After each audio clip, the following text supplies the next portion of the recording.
책을 읽는 당신의 하루가 별처럼 빛나길. 책방 별곡. 안녕하세요, 책별님들. 오늘 여러분들께 읽어드릴 책은 상실의 기쁨입니다. 저자 프랭크 브루니, 출판사 웅진 지식하우스.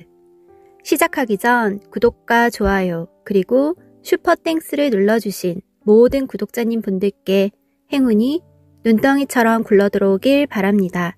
그럼 시작할게요. 갑작스러운 뇌졸중과 아버지의 알츠하이머병, 연인과의 이별처럼 예기치 않은 절망을 담담히 안고 가는 낙관에 대하여. 나이듦이 주는 평온의 시간들. 긴츠버그가 60에 자기 일에서 정점에 도달했고 80에 자기 시대의 아이콘이 되었다는 게 믿어져? 믿어지냐고? 물론이다. 흥미롭고 생각할 만한 가치가 있냐고? 당연하다.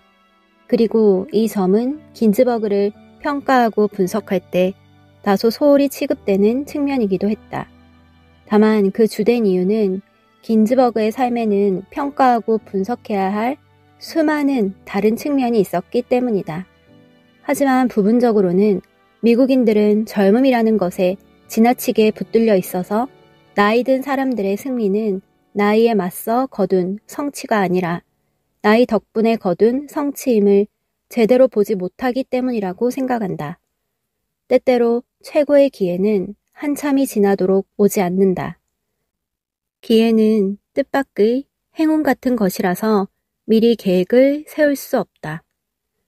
조 바이든이 2020년 대권 도전을 선언하기 전에 나는 그가 대통령 후보로 출마하기에는 나이가 너무 많다는 칼럼을 한 편만 쓰지 않았다. 2편을 썼다. 나는 나이 많은 이유로 들지 않았다. 앞서 2차례의 대선 운동에서 나타난 해이한 기강 문제를 언급했다. 이 2번의 선거운동이 잘 관리되지 않았고 여러 차례의 실수가 나타났다는 사실은 바이든이 선거를 성공적으로 이끌 능력이 부족한 인물임을 시사한다고 언급했다. 나는 유권자들, 특히 민주당 유권자들은 대체로 과거지향적 인물보다는 미래지향적 인물을 선호한다고 주장하면서 바이든은 자기 자신을 버락 오바마 행정부의 복원, 즉 과거로의 핵으로서밖에 내세울 수 없을 것이고 선거운동에서도 그를 그렇게밖에 제시할 수 없을 것이라고 논했다. 그러나 이 모든 논점은 그저 바이든이 정치판을 얼마나 오래 떠돌았는지, 바이든이 얼마나 기력이 세해 보이는지, 젊음의 빛이 얼마나 완전히 사그라들었는지에 대한 한탄을 이리저리 재조합한 것에 지나지 않았다. 모든 것은 한 문장으로 요약되었다. 바이든은 전성기가 끝났다.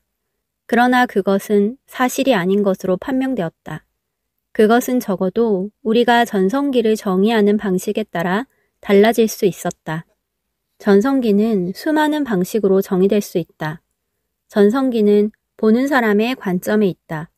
전성기를 넘긴 바이든, 그러니까 2020년 11월 대통령 선거 일에 77살이었고 이듬해 1월 대통령 취임 일에 78살이었던 바이든은 전성기의 바이든이 갖고 있지 않았던 것을 많이 갖고 있었다.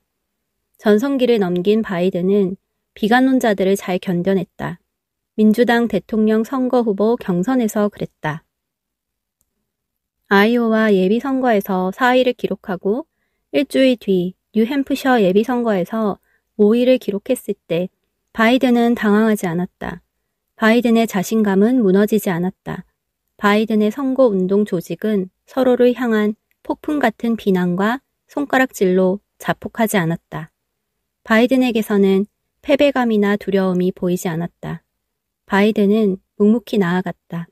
네바다에서는 아이오와와 뉴햄프셔 예비선거보다 나은 성적을 거두었고 사우스캐롤라이나에서는 낙승했다. 바이든의 경쟁자들에게는 그때가 끝의 시작이었다. 이때부터 바이든은 승세를 이어갔다. 바이든은 이어 여름에 열린 민주당 전당대회에서도 비관론자들을 잘 견뎌냈다. 전당대회의 넷째 날 밤 바이든의 가장 중요한 연설을 앞두고 그 자리에 함께 있었던 사람들을 포함해 여러 노련한 관망자들은 바이든이 속도를 잃거나 횡설수설하지 않고 끝까지 기력을 유지할 수 있을지 궁금해했다. 그리고 바이든은 그렇게 했다. 물론 바이든의 지금은 오랜 정치 경력 중에 가장 빠르고 빛나고 명민한 상태는 아니었다. 74살인 도널드 트럼프는 스스로도 페라리급이 아님에도 이 점을 공격 지점으로 삼았지만 말이다. 그러나 바이든은 자신에게 부족한 것을 다른 것으로 메웠다. 팬데믹으로 아팠고 트럼프의 불안한 임기로 휘청인 나라에 바이든은 활력과 낙관주의의 모범이 되었다. 크나큰 고통의 시기에 바이든은 인내력의 화신이었다. 바이든은 개인사에서 비극을 겪은 사람이었다. 바이든이 20대 후반일 때 젊은 아내와 딸이 교통사고로 사망했다. 바이든은 또 다른 자식 보를 앞세웠다. 보는 당시 델라웨어주의 법무장관이자 민주당에 떠오르는 신성이었지만 46살의 나이에 뇌종양으로 세상을 떠났다. 바이든은 또한 수차례 정치적 수모를 겪었고 사람들은 오바마의 부통령을 지낸 8년 동안 바이든의 정치적 경력은 사실상 끝났다고 생각했다. 오바마와 그의 보좌관들은 바이든이 2016년에 민주당의 야심을 짊어지기에는 지나치게 말이 많고 지나치게 아둔하며 지나치게 진부하다고 보았다. 그들은 힐러리 클린턴에게 지지를 몰아주었다. 그렇게 사람들은 바이든이 끝났다고 생각했다. 그러나 트럼프의 임기가 초래한 소동은 바이든에게 틈을 만들어 주었고 사람들은 바이든을 우호적으로 바라보게 되었다. 선거운동 기간에 보여준 바이든의 평정한 태도도 이 기회를 극대화했다. 이 시기에 바이든이 보여준 참을성, 견실함, 간명함은 젊은 시절의 그에게서는 찾아보기 힘들었다. 그러한 자질들은 바이든의 나이에 이르면 기존의 습관이나 성향이 완화되지 않고 오히려 고착된다는 오래된 관념, 그리고 늙은 개에게는 새로운 재주를 가르칠 수 없다는 오래된 개념과 모순된다. 바이든은 새로운 재주를 배웠다. 2020년 대선 운동 기간과 대통령 취임 직후 몇 개월간 나는 바이든을 주시했고 연이어 감탄했다. 바이든의 변화는 내게 현대 미국 정치사상 가장 놀라운 인격의 전환 중 하나로 느껴졌다. 얼핏 광대 같아 보였던 호들갑은 찾아볼 수 없었다. 잦았던 실언도 없었다. 과거의 허풍쟁이는 사라졌다. 바이든은 겸손했다. 새로운 인생의 장에 접어들어 예전에는 한 번도 해보지 않은 방식으로 나이듦을 응시하고 경험하기 시작했다.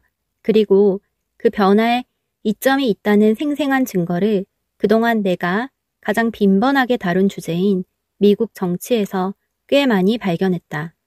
사실 미국 정치는 진정한 장로제다. 민주당 예비선거에 2등을 차지한 경선 후보는 바이든보다 1살 많은 버니 샌더스였다. 샌더스는 낸시 펠로시보다 1살 반 어리다. 펠로시는 평생에 걸친 공직 생활 중에 트럼프의 대통령 임기에 가장 많은 대중의 존경을 받았는데 트럼프의 임기는 펠로시가 76살일 때 시작되어 80살일 때 끝났다. 펠로시는 아마도 트럼프와 가장 내실 있게 언쟁한 정치인이었을 것이다. 그럴 수 있었던 한 가지 이유는 펠로시에게는 수년에 걸쳐 수차례의 전투를 치르며 단련해온 침착성과 뚝심이 있었기 때문이다. 그리고 27년간 미국 연방 대법관을 지낸 루스 베이더 긴즈버그는 85살을 한참 넘긴 어느 누구 못지않게 큰 인기를 누렸다. 긴즈버그가 대법원에서 사반세기 넘게 재직하고 2020년 9월 87살의 나이로 세상을 떠났을 때 한 친구는 내게 이렇게 보냈다. 긴즈버그가 60에 자기 일에서 정점에 도달했고 80에 자기 시대의 아이콘이 되었다. 그게 믿어져? 믿어지냐고? 물론이다. 흥미롭고 생각할 만한 가치가 있냐고? 당연하다. 젊음에는 피부로 보나 두뇌로 보나 이론의 여지없는 이점들이 있다. 우리의 빠른 시냅스 처리 속도와 작동 기억은 20대의 절정에 달합니다. 레이트 블루머의 저자 리치 칼가하드가 2019년 미국 공영 라디오 방송에서 말했다. 칼가하드는 호평을 받은 2015년의 연구 사례를 인용했다.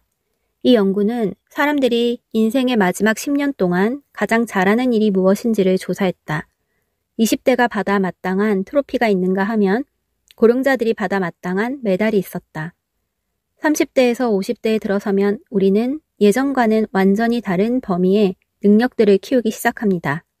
실행 능력, 관리 능력, 동정심, 평정심, 이 모든 것을요. 그리고 60대와 70대에는 지혜가 자리 잡기 시작합니다. 칼가하드는 말했다. 물론 이 중 어느 것도 뚜렷하고 분명하지 않다. 모든 사람에게 적용되지도 않는다. 그러나 내가 바이든에게서, 펠로시에게서, 긴즈버그에게서 본 것은 지혜와 매우 비슷했다. 나는 서로 겹치는 다양한 재능들을 보았다.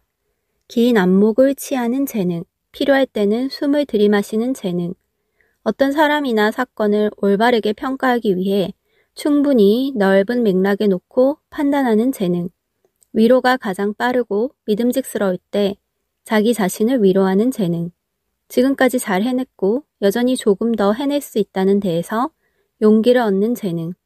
아울러 나는 뉴욕타임스에 실린 에세이에서 지혜를 읽었다. 60대 후반의 누군가가 쓴 이 에세이는 내가 50대 후반에 느끼기 시작한 것을 매우 정확하게 이야기하고 있었다. 에세이의 제목은 늙어서 좋은 이유, 심지어 팬데믹에도로 저자는 밥 브로디였다. 생명을 위협하는 코로나19 감염 사례에서 65세를 넘긴 사람들이 통계적으로 훨씬 더 취약한 계층에 속한다고 해서 그들이 두려움에 웅크리고 있으리라고 예단하지 말라고 브로디는 주장한다. 브로디가 그러한 취약성을 의문시하거나 두려움을 무시한 것은 아니다. 다만 브로디는 작금의 위험한 시기보다 더 큰 진실이라고 믿는 것, 이 위험한 시기로 인해 축소되지 않는 진실이라고 믿는 것을 분명하게 밝혔다. 브로디가 말하는 진실은 나이 듦은 여러 면에서 우리를 어느 때보다 더 훌륭한 사람으로 만들 수 있다는 것이었다. 브로디는 자신이 이제 자연의 모든 것이 그러하듯 우리의 삶도 돌고 돈다는 것을 알 정도로 충분히 나이가 들었다고 설명했다. 브로디는 예전과 달리 한 주나 하루가 좋지 않았다고 해서 크게 허탈해하지 않았다. 충분한 경험을 한 덕분에 내일은 더 나은 하루가 될 가능성이 크다는 것을 이해하기 때문이다. 브로디는 이렇게 덧붙였다. 나이가 들수록 현재의 내 모습에 만족하게 된다. 나는 전보다 더 얇아진 동시에 더 두꺼워졌다. 이제 나는 이 모든 한계를 안고 있는 나 자신을 있는 그대로 받아들이게 되었다. 젊었을 때 우리를 괴롭힌 무수한 불확실성은 대체로 증발했다. 이제 나는 내가 무엇을 좋아하는지 무엇을 싫어하는지를 확실하게 안다. 브로디는 이 글을 바이든에 대해서도 쓸 수 있었을 것이다.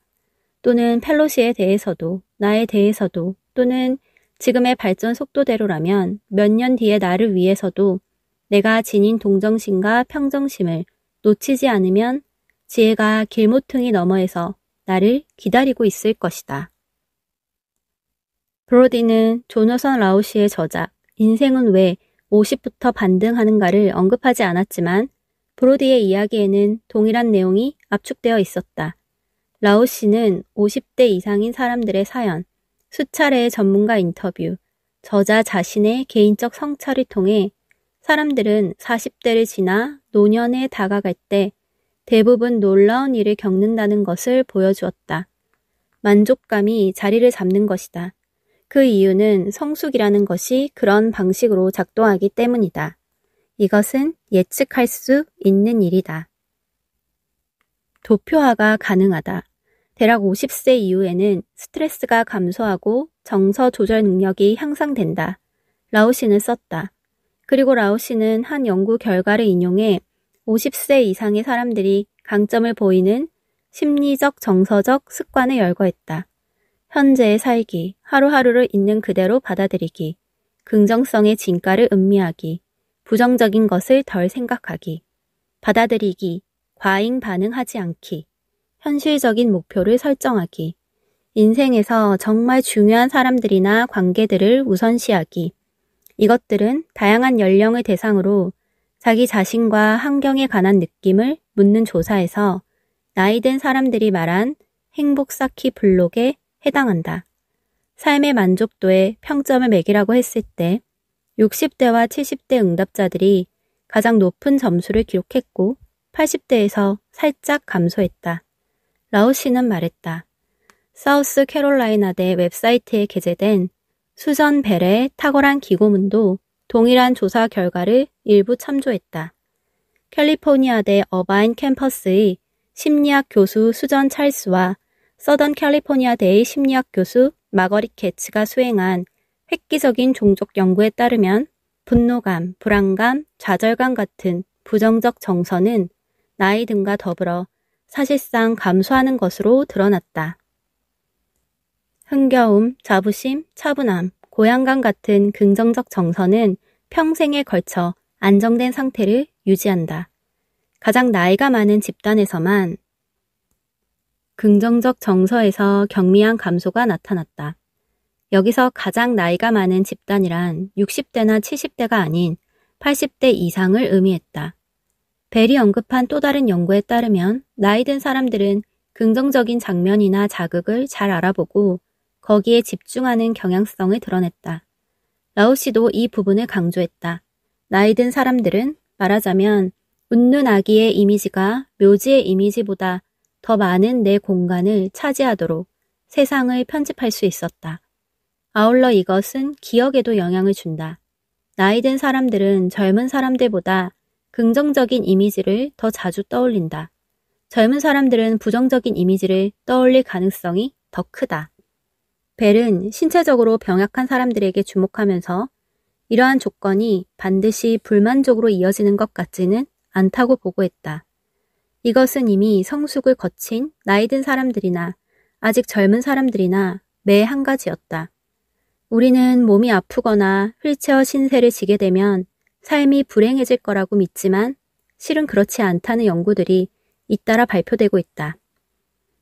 서던 캘리포니아 대에서 심리학과 마케팅을 가르치는 로버트 슈워츠는 사람들의 행복은 신체 조건이나 능력에 달려있는 것이 아니라 그들이 무엇에 관심을 두는지, 무엇을 중시하는지, 자신에게 허용된 가능성 내에서 무엇을 성취하는지에 달려있다고 설명했다. 슈워츠는 벨에게 말했다. 무슨 병에 걸렸든 하루 24시간 내내 환자인 것은 아니라는 사실을 깨닫는 것이 중요합니다. 해는 여전히 빛나고 당신은 친구들과 시간을 보내고 여전히 음식 맛도 좋지요. 이 모든 것을 전과 다름없이 누릴 수 있습니다. 밥 브로디가 뉴욕타임스에 기고한 글에서 설명했듯이 젊은 사람들은 흔히 불안한 마음으로 자기 자신을 탐색한다. 그들은 무엇을 받아들이고 무엇을 기대해야 할지 알지 못한다. 업적을 쌓느라 여전히 바쁘다. 이 과정은 흥분되기도 하지만 사람을 몹시 지치게 만들기도 한다.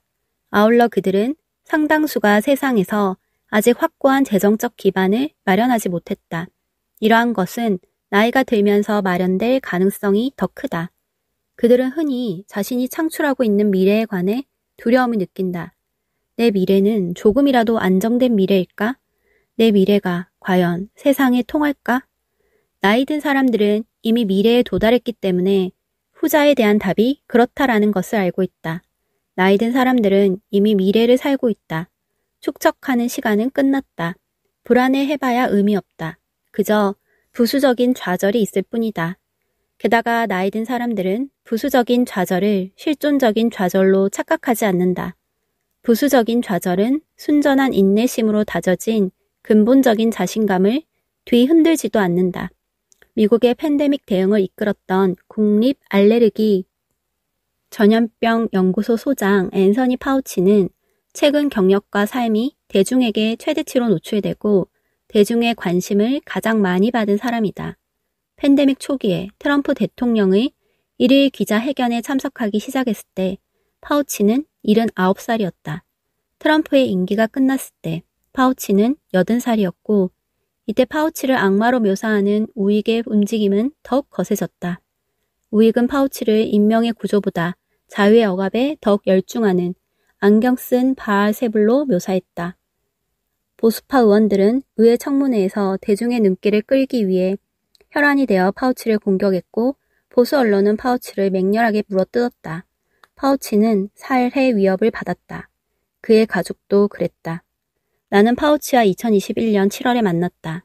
한창 반 파우치 열기가 정점으로 치닫고 있었다. 파우치는 미소를 짓고 있었고 목소리도 차분했다. 나는 파우치에게 이 모든 일이 그가 30대나 40대 또는 심지어 60대에 일어났더라도 지금처럼 평정을 유지할 수 있었을지 물었다. 잘 모르겠지만 그랬을 것 같지 않군요. 파우치가 말했다. 적절하지 않은 유추를 좋아하지 않습니다만 어쩌면 이건 적절한 유추가 될지도 모르겠습니다. 전투에 참여하고 있는 군인들을 생각해 볼까요? 예전에 전투를 치러본 군인들은 그들 앞에 위험이 놓인 것을 알지만 끝이 있다는 것도 압니다. 승리가 있죠. 트럼프와 팬데믹이 등장하기에 앞서 파우치는 이미 에이즈 팬데믹을 경험한 적이 있었다. 당시 파우치는 초기에 실수에서 배운 것이 있었고 초기에 파우치를 냉담하다고 비난했던 많은 활동가들은 나중에 그를 매우 존경하게 되었다. 이후 파우치는 사스와 에볼라를 겪었다. 그 과정에서 파우치는 괴로울 정도로 불완전한 증거에 기대어 최선의 결정을 내리는 것이 무엇을 의미하는지, 다른 사람들이 그러한 결정을 문제 삼는 것이 무엇을 의미하는지, 동기와 방법을 따로 떼어서 생각한다는 것이 무엇을 의미하는지를 터득했다. 파우치는 여러 대통령의 기지를 간파했고 그들의 요구를 처리했다. 그중에 트럼프와 조금이라도 비슷한 인물은 단 한 명도 없었지만 말이다. 따라서 파우치는 신념을 지킬 수 있었다. 과학에 대한 신념, 스스로에 대한 신념, 상처는 시간이 지나면 치유된다는 신념. 이러한 신념은 오로지 경험과 함께 오며 경험은 나이와 함께 늘어난다. 여기까지 오디오북 잘 들으셨나요? 더 자세한 내용은 책을 구매해서 읽어보시기 바랍니다. 그럼 행복한 주말 보내시고 다음 영상으로 만나요. 감사합니다.